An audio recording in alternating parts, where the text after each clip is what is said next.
AJK, sidang hadirin, cuti banyak tak ada.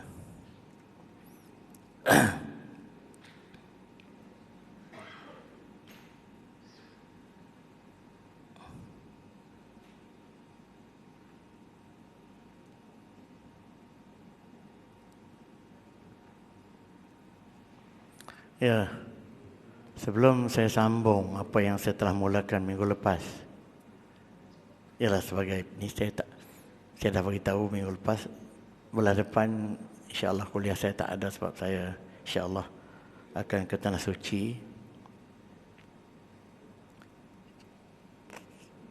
Saya saban hari memperingatkan orang-orang yang dah berumur macam saya ni lah, ataupun orang yang dah masuk zon pencen, dah tak ada apa yang nak buat secara resmi lah.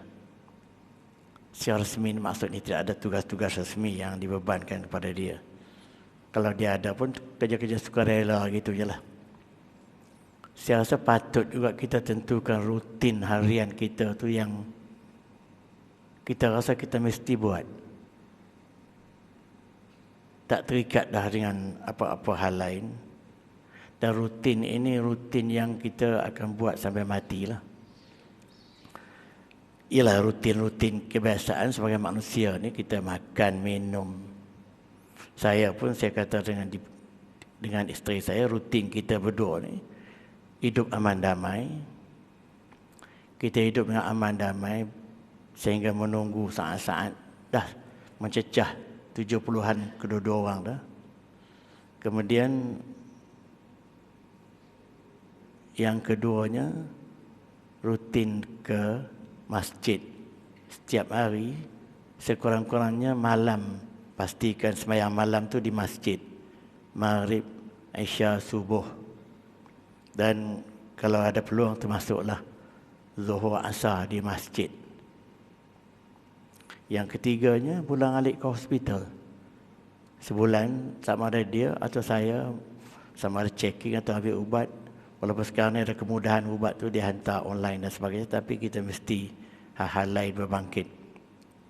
Itu rutin harian yang saya pastikan berlaku.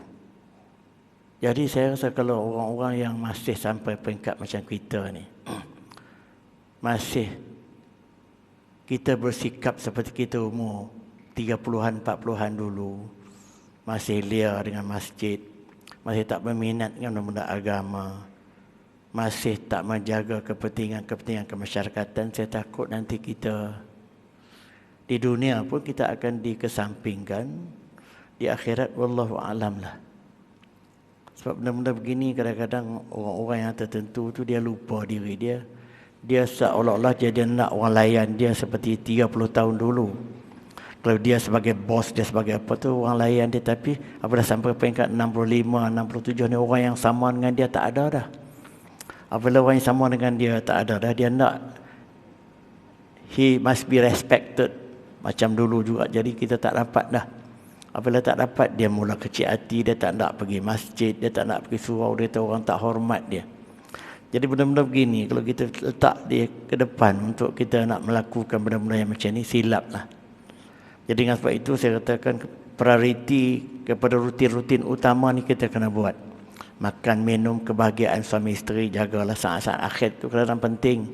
Orang yang masih ada isteri, masih ada pasangan, kebahagiaan suami isteri saat-saat akhir ni cukup-cukup penting untuk mewujudkan persefahaman.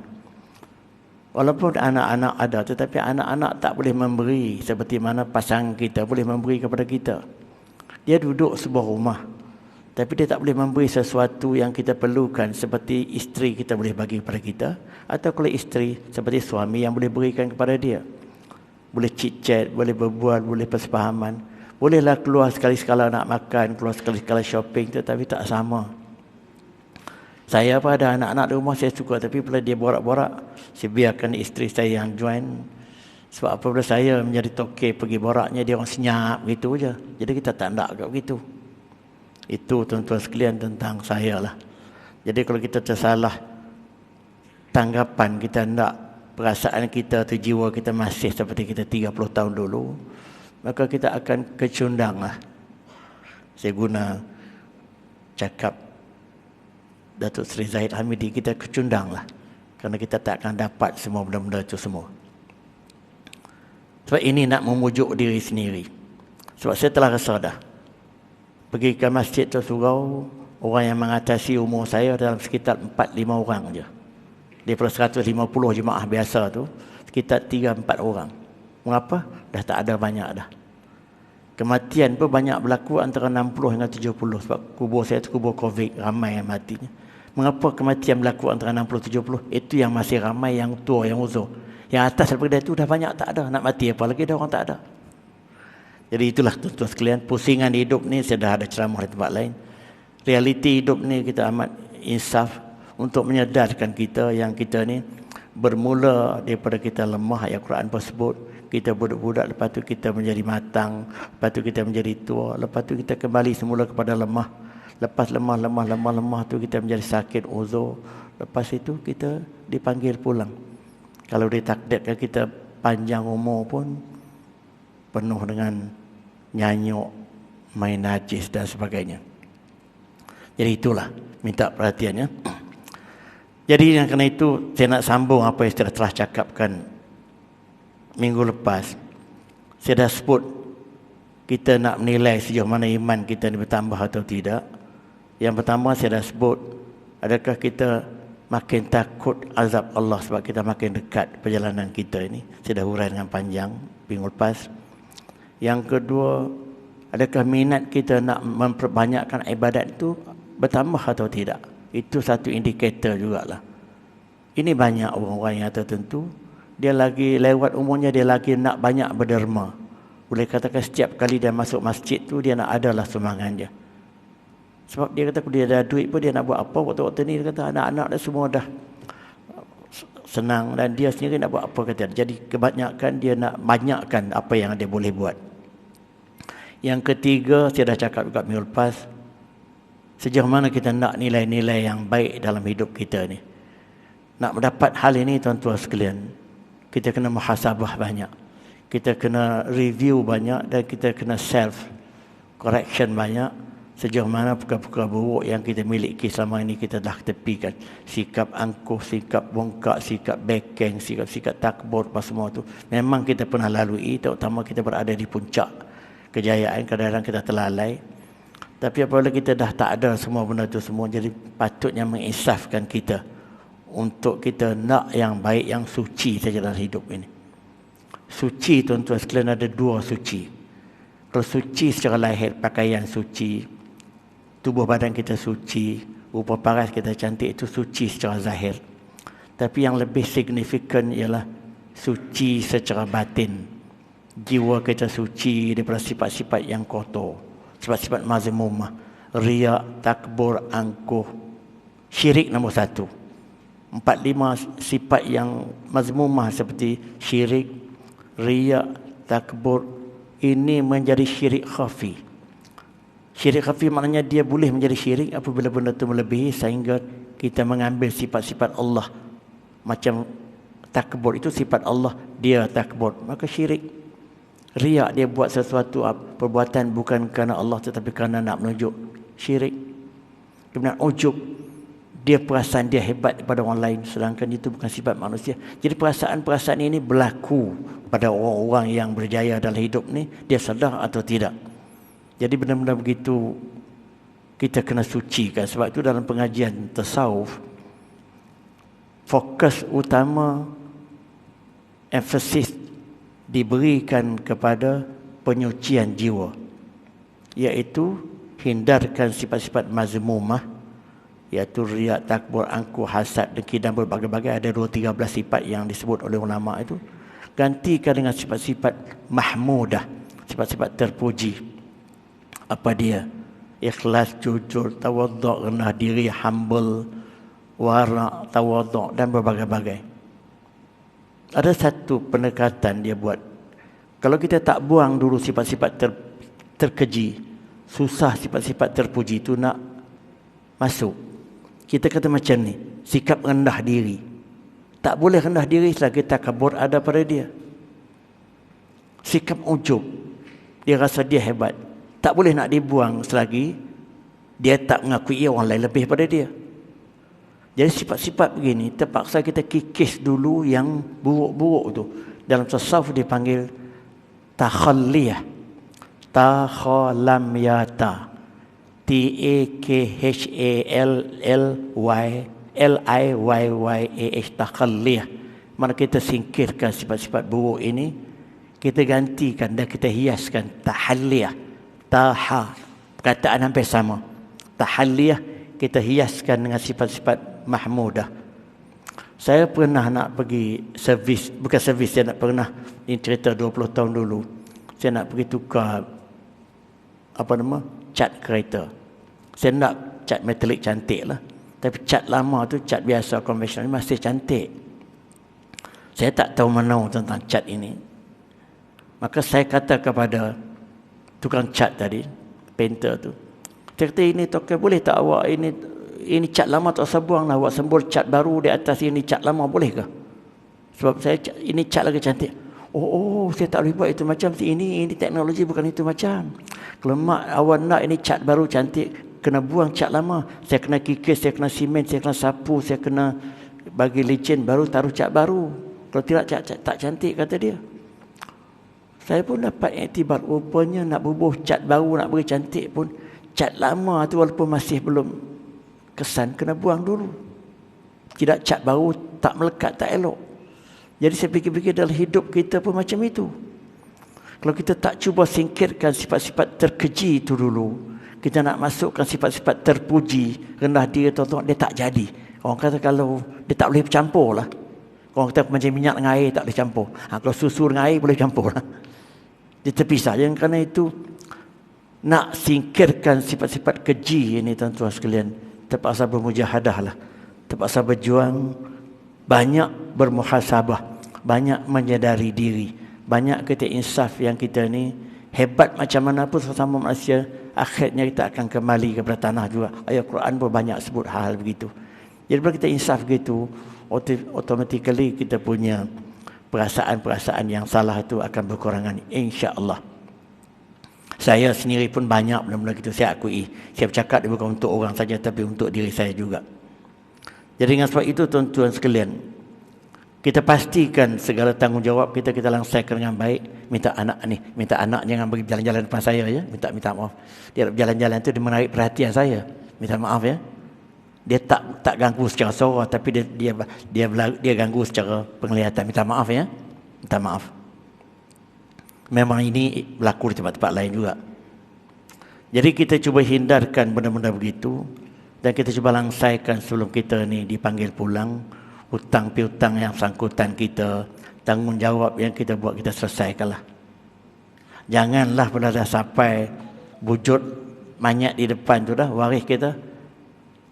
Anak kakak kita kata, sesiapa yang terikat dengan arwah bapa saya hutang, sila berjumpa dengan saya. Janganlah kita biar sampai saat-saat macam itu. Sebab itu tak berapa orang yang sanggup nak pergi claim balik hutang dia, tetapi dia kata, dia dendam, dia kata kita bercara di depan Allah lah. Saya nampak hal ini banyak. Satu lagi, silaturahim. Silaturahim ni ada satu bahagian begini, iaitu kita banyak bersengketa dan banyak clash dan banyak putus hubungan. Putus silaturahim ni, tuan-tuan sekalian, tak bau syurga. Kena ingat. Buat amal ibadat banyak mana pun, kalau silaturahim sesama Islam tak dihubungi, pahala tak sampai, tak turun ke bumi selagi mana tak diampunkan. Sebab itu kalau buat maksiat, kita bertobat 3 ciri: menyesal, tinggal immediately benda itu, kemudian jangan mengulangi di masa depan. Itu bagi kes-kes biasa yang kesalahan kita dengan Allah. Tapi kesalahan dengan manusia, dia kena tambah lagi satu syarat. Kena pergi minta maaf kepada dia, minta halal kepada dia. Yang ini sukar dibuat. Oleh sebab sukar dibuat, ramai orang yang ini dia biarkan saja. Jadi kalau kita berpegang pada hadis sahih yang katakan gitu, dia biar, dia tak pergi minta maaf, dia tak apa, maka dia meninggal. Kita tak tahulah nasib dia, walaupun kita orang nampak dia buat kebajikan, dia buat apa, tapi berpandukan hadis ini, pahalanya tergantung. Sebab tu ada satu hadis sahih yang maknanya begini. Banyak daripada kalangan kamu akan jadi muflis akhirat kelak. Apabila ditanya kepada Rasulullah, macam mana muflis? Dia buat kebajikan banyak dan sebagainya. Macam mana boleh jadi muflis? Dia kata muflis ni maknanya pahala yang kamu buat banyak-banyak tu tertolak kerana diberi kepada orang lain yang kamu tak halal, tak minta redha, tak minta apa, yang kamu mengumpat semasa hidup, semua pergi ke situ. Yang tinggal kat kamu tu dah tak cukup dah, muflis. Oh, begitu rupanya. Jadi timbul masalah di sini. Cakap senang nak minta maaf, nak buat Allahu Akbar. Dan kita tengok sekarang ni, orang tu nak minta maaf ke semua tu? Segala maki hamun apa semua tu? Tak nampak. Dia buatlah upacara bersalaman hari raya apa tu. Orang pernah tanya saya, adakah itu memadai atau tidak? Saya kata tak memadai. Itu upacara bersalaman. Sebenarnya lepas bersalaman tu balik, adakah silaturahim tu terhubung semula? Baik semula atau tidak? Dia kata tak. Lepas tu kerenggangan tu berterusan juga, tak mesra tu berterusan juga. Cuma hari itu je bersalaman. Itu pun entah tengok muka entah tidak. Jadi itu bukan mewujudkan silaturahim, itu upacara bersalaman. Silaturahim tetap tak terhubung pun. Yang kena sikap macam itu. Dia nak silaturahim ni mana kembali semula kepada kehidupan sebelum itu, sebelum dia bergaduh, sebelum dia marah, sebelum apa tu. Ini yang saya katakan benar-benar begini. Kita pandang kecil walaupun kita rasa kita dah buat amal ibadat banyak. Saya minta maaflah kepada tuan-tuan sekalian. Daripada kita memperbanyakkan amal-amal ibadat yang kita nampak, kita zikir banyak, kita wirid banyak, kita banyak. Tetapi kalau kita betulkan yang itu lebih baik, saya kata lebih baiklah. Kita tinggalkan yang mazmumah, kita hubungkan silaturahim, minta maaf sama-sama kawan orang yang kita terlanjur. Salah silap kita segi mulut lidah, kita minta ampunkan, itu lebih baik. Daripada kita memperbanyakkan amal ibadat ini, jika hal-hal macam itu masih tergantung kerana tak diredai atau tidak dimaafkan oleh mangsa perbuatan kita. Ini cakap secara agama. Jadi kalau kita harap itulah.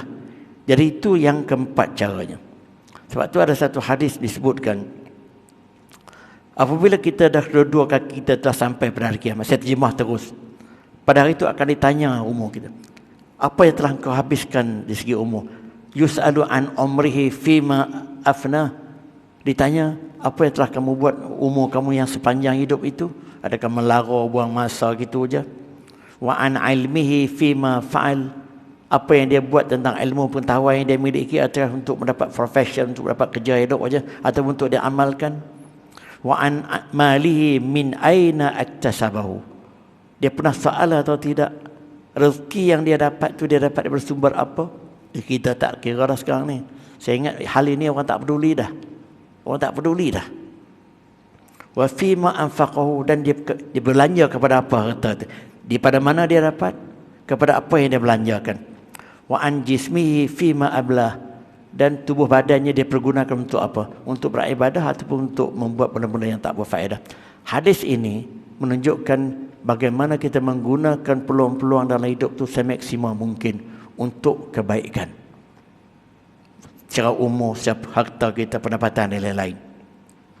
Jadi dengan sebab itu tuan-tuan sekalian, kalau kita tak insaf benar-benar begini, walaupun kita memperbanyakkan aspek-aspek ibadah secara khusus, berwirid, tetapi kita tak kurangkan hal-hal begini, kemungkinan cacat. Dan ini juga sebahagian daripada bagaimana kita nak pastikan iman kita bertambah atau tidak. Yang selanjutnya,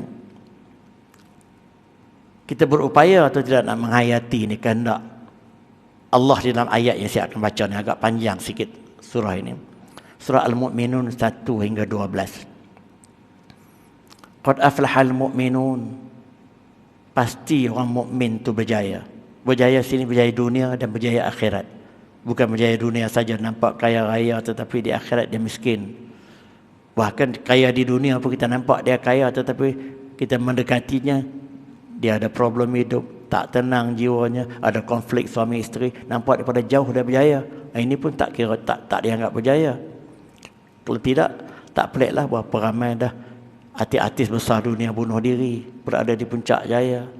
Jutawan-jutawan pun telah ambil pil, tidur, mati. Sebab kejayaan kebendaan tidak menjamin. Walaupun kebendaan itu alat untuk kita mencapai kejayaan. Allazina hum fi salatihim khashi'un. Mukmin yang nak berjaya ni ialah yang khusyuk di dalam solatnya. Khusyuk sini yang serius di dalam ibadatnya, bukan main-main. Dia pergi solat tu betul-betul itu duty dia yang tak boleh dikompromis. Sebab itu solat tu walaupun boleh kita, tapi peluang untuk kita qada bukan banyak tuan-tuan sekalian solat ni. Kalau orang belajar betul-betul, bila kita boleh qada solat? Cuma ulama kata boleh. Dia kes yang boleh ditinggalkan solat ini boleh kata tak ada. Di ICU pun kalau dia masih alert, otaknya tu masih rational, masih ada unsur dia boleh fikir walaupun tak boleh bercakap, mata tak boleh celik, dia masih diminta solat. Jadi ketika untuk dia nak miss solat ni tak banyak. Ini masuk hospital seminggu tak solat. Walaupun boleh berjalan pergi ke bilik air dan sebagainya. Main macam itu. Kemudian selanjutnya orang yang berjaya ini, wallazina hum 'anil lagwi mu'ridun. Orang-orang yang mengelakkan benda-benda yang tak berfaedah. Ini secara psychological approach pun yang ini penting. Kalau banyak benda tak faedah kita buat, sia-sia. Jadi orang yang mukmin yang berjaya ini banyak meninggalkan benda yang tak berfaedah dalam hidupnya. Wallazina hum lizakati fa'ilun. Orang yang berjaya ini juga yang menunaikan kewajipan zakat, kewajipan sosial, kewajipan kemanusiaan. Dia fokus ke sini zakat, sebab itu zakat wajib. Dan ayat ni juga maksud zakat situ ialah menyucikan jiwa. Sebab waktu turun ayat ini, zakat itu belum difardukan. Jadi dengan sebab itu ulama kata termasuk menyucikan jiwa dan menyucikan harta. Menyucikan jiwa dengan sifat-sifat mahmudah tadi. Qad aflaha man zakkaha wa qad khaba man dassaha. Berjayalah mereka yang menyucikan jiwanya dan gagallah mereka yang mengotorkan jiwanya. Dia guna perkataan zakah. Kemudian menyucikan harta dengan zakat. Kemudian wallazina hum li furujihim hafizun. Orang yang beriman ini juga yang menjaga maruah hubungan seksnya. Di sini juga menjadi masalah kepada satu ketika dulu yang saya ingat dalam sekitar 15 tahun dulu.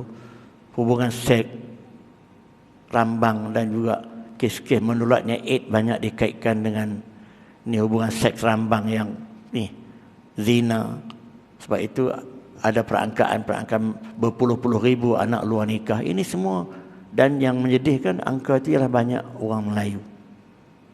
Sebab itu kita tengok berbagai-bagai penyakit sosial banyak kita miliki. Wa'ayazubillah lah. Sebab tak menjaga aspek ini.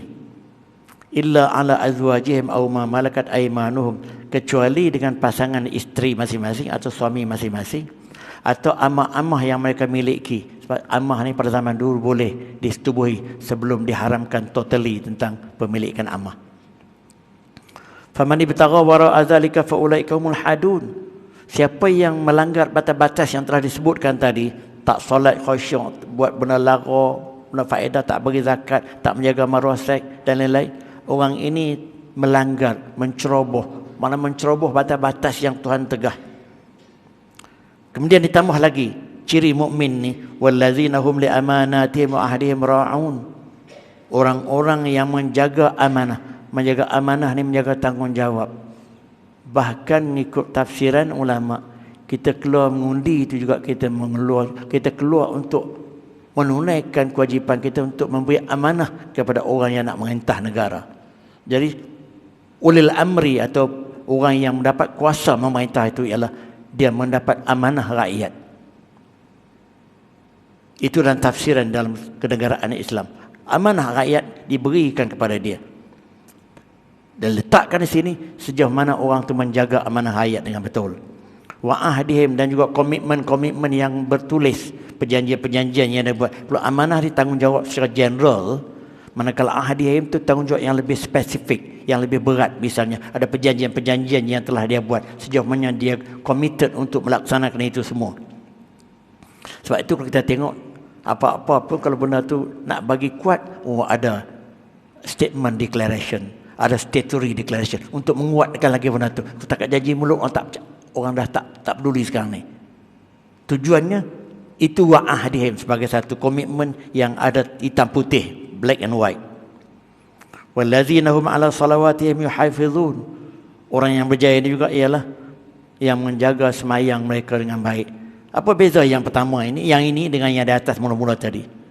Yang di atas tadi dia kata serius tentang ibadat, dia khusyuk, penumpuannya yang cukup penuh kepada salat. Tapi yang ini dia menjaga segala rukun, syarat, batal tak batal, maknanya ketertiban salat itu dijaga dengan baik. Ulaika humul warisun, itulah orang-orang yang bakal mewarisi. Mewarisi apa? Allazina yarisunal firdaus hum fiha khalidun, orang-orang yang mewarisi syurga Firdaus dan mereka kekal di dalamnya. Surah Al-Mu'minun ayat 1 dan hingga 12. Ini ayat yang agak general dan ayat yang agak coverage yang agak luas. Kita boleh nilai sejauh mana kita berada di atas kehendak ayat ini. Kalau siapa boleh mendetailkannya lagi baik, ataupun generally kita berada di atas kehendak ayat ini untuk mengukur tahap keimanan kita. Jangan kita hanya fokus kepada solat saja. Sebab saya nampak apabila disebutkan kita kena banyak beribadat ni, kita fokus kepada satu dua aspek. Ibadat, pergi umrah, pergi haji. Jadi dia lebih terfokus ke situ. Tapi aspek-aspek lain dia kurang memberi perhatian. Boleh sebenarnya. Terutamanya mengikis sifat-sifat yang mazmumah tadi. Itu yang kelima. Yang keenam. Ini pun penting juga. Untuk mengukur sejauh mana tahap iman kita bertambah atau tidak. Iaitu sejauh mana kita rasa sedih dan kita rasa menyesal di atas berbagai ketelanjuran yang telah kita buat selama ini sesama manusia. Seperti menipu, berbohong, bersikap munafik, berbagai-bagai sifat buruklah sesama manusia. Yang mana benda ni terlalu banyaklah sifat-sifat ini di kalangan orang Islam. Dan saya tengok secara random sajalah. Sifat-sifat yang tercela begini berlaku pada kalangan masyarakat Islam terasa lebih banyak daripada berlaku pada masyarakat bukan Islam. Menipu, pembohong, menindas, tidak bertanggungjawab. Masalah banyak sangatlah kalau kita tengok. Jadi kita setakat kita nak bangga kita ni orang mukmin. Kita sembahyang tetapi dalam penampilan hidup kita tidak menggambarkan Islam. Kita tak disegani. Kita tak dimalui oleh lawan-lawan kita. Kalau zaman dulu Islam tu berjaya kerana orang nampak orang Islam tu berjaya. Orang Islam tu hebat. Orang Islam tu berada di atas, terutama zaman kegemilangan Islam selama 700 atau 800 tahun. Tapi sekarang kita kata Islam terbaik. Islam begitu, Islam penyelamat umat, Islam maju, Islam gini, Islam gini. 1001 sifat Islam tu baik. Tapi kalau tengok dalam realiti, semua sifat-sifat negatif. Kita katakan Islam penyelamat umat, tapi orang Islam yang paling tak selamat. Islam agama perpaduan, orang Islam yang paling kuat berpecah belah. Islam menghormati hak jiran, tapi kita yang paling banyak memaki hamun. Jadi macam mana kita nak nampak hasil daripada Islam yang baik itu di dalam realiti sebenar? Kita takkan nampak. Sebab kita cakap lain, kita buat lain. Tuhan dah sebut dah. Ya ayyuhallazina amanu, wahai orang yang beriman, lima taqulu ma la taf'alun, mengapa kamu cakap saja kamu tak buat? Kabura maqtan 'indallahi an taqulu ma la taf'alun, amat dimurkai dan amat dibenci oleh Allah jika kalau kamu buat sesuatu, kamu cakap sesuatu kamu tak buat. Ini banyak peringatan-peringatan, tetapi hari ini mengapa benda itu berlaku? Kalau kita tengok, semua orang tu tahu tentang apa yang saya cakap ni. Tapi mengapa benda tu berlaku? Tentu agak, apa sebab benda tu masih berlaku? Bahkan dilakukan oleh orang-orang yang tokoh-tokoh pula tu. Apa sebab tu berlaku? Walaupun mereka tahu, bahkan ada latar belakang agama pun. Tapi mengapa benda tu terus berlaku? Saya nampak tidak ada lain. Kepentingan diri dan kepentingan keduniaan mengatasi kepentingan agama dan kepentingan kejiwaan. Itu saya nampak lain. Dia tak sanggup korbankan kepentingan diri demi dengan kerana kepentingan keduniaan. Tuhan sebut innamal mu'minuna allazina amanu billahi wa rasulih. Sesungguhnya mukmin yang tulen itu surah Al-Hujurat ayat berapa saya tak ingat. Sesungguhnya mukmin yang tulen itu yang betul-betul beriman dengan Allah dan Rasulnya, summa lam yartabu, mereka tak ragu-ragu lagi dah, tak tak ada dah mengapa-mengapa, tak ada lagi boleh ke, tak ada lagi dah. Yakin Islam tu baik. Wajahadu bi amwalihim, dan mereka membuktikan ketulinan dan keyakinan iman mereka tu dengan jihad mereka, pengorbanan mereka. Pengorbanan apa? Bi amwalihim, dengan harta benda. Sanggup berkorban duit kupang, tak kira, demi untuk kebenaran, untuk kebaikan. Ketepikan kebenaran tu maksudnya. Kalau perlu, wa anfusihim. Ayat Quran tu saya tak ingat surah yang Al-Hujurat, tapi ayat saya tak ingat yang berapa. Ayat 45 berapa kita lah, balik tengok. Kalau perlu, dengan nyawa dan tubuh badan. Itu yang sanggup mati di medan perang, sanggup jihad, pergi medan perang zaman-zaman dulu, niat menang atau mati. Dia tak niat nak undur ke belakang sama sekali. Itu pejuang-pejuang Islam dulu. Sebab tu dalam berbagai-bagai peperangan yang mereka ikuti, semua menang. Yang ramai dalam peperangan Uhud, yang itu yang kalah. Sebab pergi perang tu, tamak harta rampasan, turun lagi. Tak ikut nasihat Nabi. Jadi yang ramai itu kalah. Yang sikit menang. Sebab niat nawaitu. Jadi kalau sekarang pun, kalau masih tak sanggup berkorban untuk kebenaran ini, maka akan berbangkitlah masalah kita tak mampu nak mengatasi benda itu semua. Kemudian Tuhan sebut satu firman-Nya, surah Az-Zumar ayat 53. Qul ya ibadiyallazina asrafu ala anfusihim, wahai hamba-hamba aku yang telah menceroboh, mana yang telah menzalimi atau telah melampaui batas ke atas diri mereka dengan buat benda-benda maksiat. La taqnatu min rahmatillah, jangan kamu kecewa, jangan kamu peras atau jangan kamu kecewa daripada rahmat Allah. Mana kamu buat dosa macam mana pun, jangan kamu kecewa. Rahmat Allah tu terus ada, mintalah ampun. Innallaha yaghfiru dzunuba jami'a, kerana Allah itu Maha Pengampun semua kesalahan. Jangan syirik saja. Innahu wal ghafurur rahim, dan Allah itu Maha Pengampun dan Maha Penyayang. Itu yang keenam. Bahkan kalau kita tersalah buat, kita tersalah terlanjur, kita menyesal kemudian kerana kita tak muhasabah. Tuhan sebut dalam ayat yang lain, Al-Hujurat ayat 6. Ya ayyuhallazina amanu in ja'akum fasiqun binaba'in fatabayyanu. Wahai orang-orang yang beriman, jikalau kamu didatangi oleh orang yang fasik dengan sesuatu berita, fatabayyanu, siasat dulu, jangan terus terima aja. Antusibu qauman bijahalah, takut-takut kamu mengenakan apa-apa perkara kepada satu kaum, kamu menuduh dia atau kamu buat sesuatu yang tak baik kerana kamu percaya dengan tak siasat tadi. Fatusbihu ala ma fa'altum nadimin, takut-takut kerana kamu buat begitu, tak siasat, tak apa dulu, kamu menyesal apa yang telah kamu buat.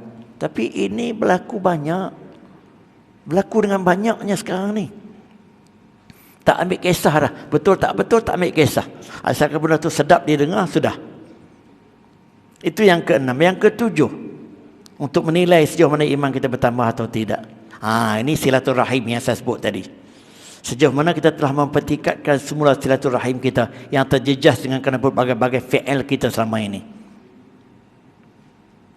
Tuan-tuan sekalian, saya tambah lagi maklumat tadi. Dahsyatnya kita putus silaturahim ni, orang itu berhak mendapat laknat daripada Allah. Bukan sahaja amal ibadatnya tergantung, tak dapat sampai ke langit dan sebagainya.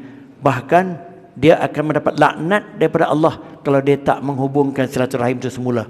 Tuan-tuan boleh baca surah Ar-Ra'd ayat 25. Wallazina yanquduna ahdallahi min ba'di mitsaqihi.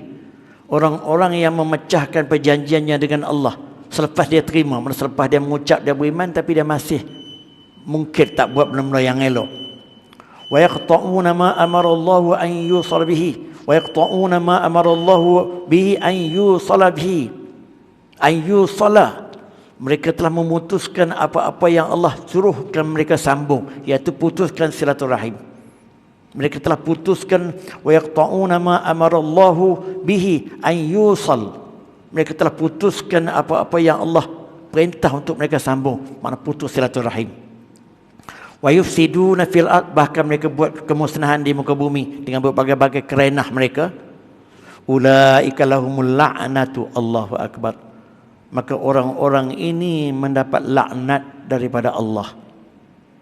Mereka mendapat laknat. Laknat ni kutukan yang amat dahsyat daripada Allah. Walahum su'ud dar, mereka akan mendapat tempat kediaman yang paling buruk, iaitu neraka. Inilah tuan-tuan sekalian keburukan putus silaturahim, lebih-lebih lagi dengan kaum-kaum keluarga terdekat. Banyak dah berlaku begitu. Yang ke-8, sejauh mana kita boleh menilai keimanan kita meningkat atau tidak. Sejauh mana sikap-sikap keji yang kita miliki sama ini kita telah singkirkan. Saya dah ulas tadi. Sikap sombong, sikap angkuh, sikap ujub, sikap bercakap besar, sikap bohong. Sejauh mana kita telah ketepikan. Tapi ada pula pendapat mengatakan dalam politik ni boleh berbohong. Bohong sunat pula tu. Dalam politik ni boleh maki hamun. Ini pun saya pun tak faham lah. Yang membaca daripada kitab mana saya pun tak tahu. Ini seolahnya nak memberi justification untuk membolehkan. Apabila berpolitik boleh. Lepas berpolitik ni kita baik semula konon-kononnya. Apa yang saya tahu, apabila orang-orang tertentu dia maki orang berkenaan sebagai musuh politik, saya dengar lah, apabila orang berkenaan mati pun dia tak ziarah. Saya tahu ada kawan ni, atau bukan kawan, kenalan dia yang baik, dia pernah maki putus hubungan ni cara politik, kerana berbalan politik, tapi sehingga kawan tu meninggal pun dia tak ziarah. Jadi itu maknanya putus silaturahim sampai mati tu. Yang ke-9,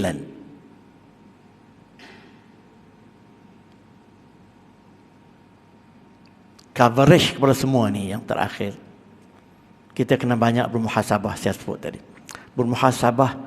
Kalau kita kata muhasabah diri ni self correction, kita membuat kajian, tunduk ke dalam, jangan tengok ke depan saja, tengok ke belakang. Ini kadang-kadang kalau anaknya belajar tak pandai, apa cikgu buat. Kalau banyak kejadian jenayah, apa polis buat. Kalau banyak benda-benda tak elok, apa ustaz buat. Tapi kalau anak tak pandai, apa aku buat, dia tak pernah tanya. Kalau anak dia tak solat, dia kata apa ustazah buat. Dia tak tanya aku sebagai mak buat apa. Kalau banyak kejadian jenayah, dia tengok depan mata, dia tak peduli. Dia harap polis. Kalau polis jauh pun susah. Jadi polis nak menjaga semua inci dalam Malaysia ni susahlah. Yang kerana macam itu, sikap kita menuding jari kepada orang lain dengan tak melihat kesalahan sendiri ini satu kelemahan yang amat sangat. Ada pendapat ulama mengatakan orang yang paling cerdik ini ada 3 level. Mungkin saya dah sebut sini. Level yang paling rendah sekali ialah, ada level yang paling tinggi dulu. Dia sedar sesuatu itu salah sebelum orang lain menegur dia. Dia lebih tahu cepat, cerdik. Tak kira lah dengan kerana dia pergi mengaji ke, dia dengar nasihat orang, tak kira. Tapi sebelum orang ditegur, sebelum orang beritahu dia tahu dah benar itu salah. Itu paling bijak sekali, muhasabah. Bukan senang nak mengakui itu. Yang kedua, yang agak rendah sikit, dia menyedari kesalahan dan kelemahan dia setelah diberitahu, ditegur, dia terima dengan mudah. Ya, betul, saya akan berubah atau sebagainya. Itu agak sederhana. Yang paling teruk sekali, dah dia tak tahu kata dia tu salah. Dia tak pula mengakui yang dia tu pula salah. Dan apabila orang tegur kata salah pun tak terima. Itu dipanggil jahil murakkab. Yang pertama, dia tak tahu. Yang kedua, dia tak sedar kata dia tak tahu. Yang ketiga, orang tegur pula dia tak terima kata orang tegur tu tak tahu. Dia kata, awak yang tak betul aku. Ini jahil murakkab. Level yang ketiga, level ini Tuhan sebut khatamallahu ala qulubihim wa ala sam'ihim wa syahwah. Tuhan telah tutup pintu hatinya, tak ada apa-apa lagi dah. Jadi kalau ada begini tuan-tuan sekalian, habislah. Jadi muhasabah diri ni kalau kita tengok surah Al-Hasyr ayat 18. Ya ayyuhallazina amanu taqullah. Wahai orang yang beriman, bertakwalah kamu kepada Allah. Wa tanzur nafsum ma qaddamat lighadin. Setiap jiwa, setiap diri hendaklah dia tengok apa yang dia telah buat kemarin untuk besok, mana telah dia buat untuk di dunia ni, untuk bekalan hari akhirat. Itu muhasabah maknanya, sebelum terlewat. Wattaqullah, hendaklah kamu bertakwa. Takwa disebut 2 kali. Yang pertama, nak muhasabah, sebelum itu bertakwa untuk kita insaf kesalahan kita. Lepas itu setelah kita insaf, bertakwa lagi. Pentingnya bertakwa ini sebagai self correction method yang paling efektif. Innallaha khabiran bima ta'malun, kerana Allah itu maha bijaksana dan apa yang kamu buat semua Allah tahu. Saya sebenarnya ada persediaan lagi tapi tak sempat saya rasa dengan masa ini. Atau sebab bagaimana kita nak meningkatkan iman kita. Saya tambah secara ringkas ya. Yang pertama, mesti tingkatkan ilmu pengetahuan. Tak dapat tidak. Iman saja tak dilengkapkan dengan ilmu pengetahuan tak memadai. Orang semayang dengan tak mengaji pun tak elok. Dia nak buat self correction pun dia tak pandai. Tapi iman dia didapati bukan ilmu. Orang berilmu tak beriman. Banyak orientalis berilmu tak beriman. Iman kita dapat dengan hidayah. Kita nasib baik diberi hidayah, mak bapak kita iman, kita beriman. Tapi tak cukup itu, mesti kita lengkapkan dengan ilmu pengetahuan. Sebab Tuhan sebut surah Fatir ayat 28, "Wa minan nasi wad-dawabi wal an'ami mukhtalifun alwanuhu." Dan di kalangan manusia dan juga binatang-binatang dan juga binatang-binatang ternakan yang berbeza kulitnya, rupa bentuknya. Kazalika innama yakhsyallaha min ibadihil ulama. Tapi kesemua itu yang takut kepada Allah ialah mereka yang mengetahui, yang beriman dan mengetahui, yang berilmu. Innallaha azizun ghafur, kerana Allah Maha perkasa dan Maha pengampun. Itu yang pertama. Yang kedua, ayat mengenai ilmu juga, surah Az-Zumar ayat 9. Qul hal yastawi allazina ya'lamuna wal ladzina la ya'lamun. Katakan wahai Muhammad, adakah sama orang-orang yang berilmu dengan orang-orang yang tidak berilmu? Tentu tak sama, kita tak payah huraikan lagi dah. Innama yatadzakkaru ulul albab. Yang hanya akan ingat Allah yang baik ialah mereka-mereka yang bijak bistari. Ulul albab ni yang paling bijak di kalangan berilmu tu, yang bijak bistari pandai ni paling ulul albab. Bukan dengan PhD profesor, tak mesti. Kalau ada sifat-sifat mazmumah tu, ilmu itu hanya alat, tapi ilmu yang berserta dengan sifat-sifat terpuji. Yang kedua, banyak beramal dengan ilmu tu. Ini pentinglah. Dia tahu kata perlu bersedekah, dia bersedekah. Dia tahu kata fadilat semayang dia buat. Dia beramal ni kita tak payah bincang dah. Banyak beramal dengan ilmu yang dia miliki. Sebab dalam iman pun kita sebut percaya dengan hati, mengaku dengan mulut dan beramal. Itu dah clear. Yang ketiga, banyak berzikir, bertasbih. Ini juga melembutkan hati. Banyak berzikir, banyak bertasbih, banyak bertasyahud, banyak berqiyamul lail. Ini dia melembutkan hati dan melunakkan perasaan kita. Sebab itu orang rasa pelik. Kita berada di masjid dalam masa 40 minit, kita rasa seronok, iktikaf. Yalah, tanyalah. Orang yang pergi ke Mekah, saya dengar lah. Kalau musim bukan musim panas lah. Dia boleh berada di pada Zuhur sampai ke Isya, lepas Isya baru balik. Semata-mata berada dalam Masjid Haram je. Tempat bersandar pun tak ada. Dia pergi ke bilik air je. Sebab seronoknya berada di Masjid Haram. Orang-orang yang tak pergi, itu macam mana seronok duduk diam gitu. Inilah. Ya tak? Jauhari yang kenal mutu maknikam. Bertahmid. Yang keempat ini penghabisan. Banyak bertafakur. Bertafakur ini tuan-tuan sekalian, banyak merenung kepada berbagai-bagai fenomena keajaiban alam ini yang membawa kita mengkagumi hebatnya pencipta alam ini, iaitu Allah.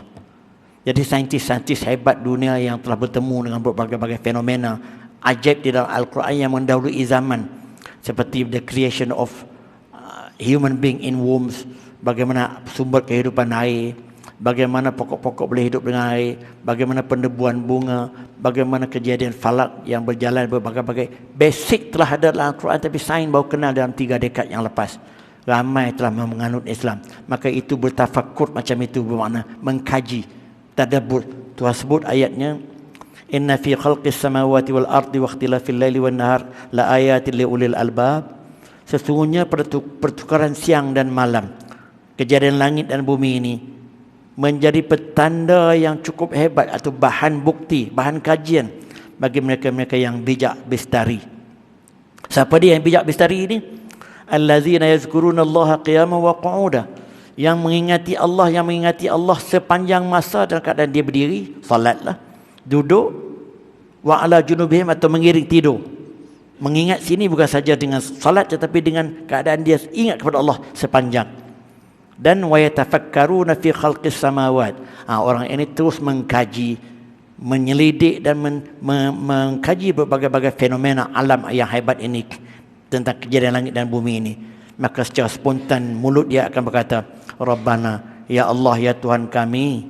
Setelah dia mengkaji itu, dia rasa insaf.